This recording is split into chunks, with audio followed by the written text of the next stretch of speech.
Hey everyone, in this video I'm going to show you how to block someone on Snapchat.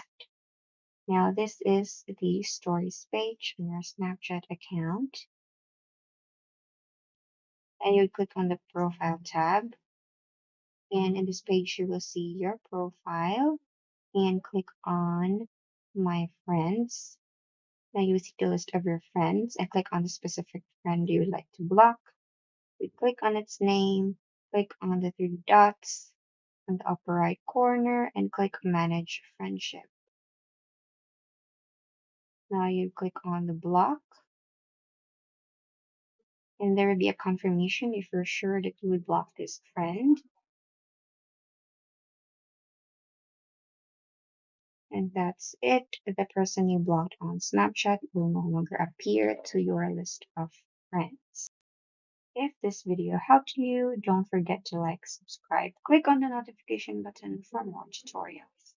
Thanks for watching.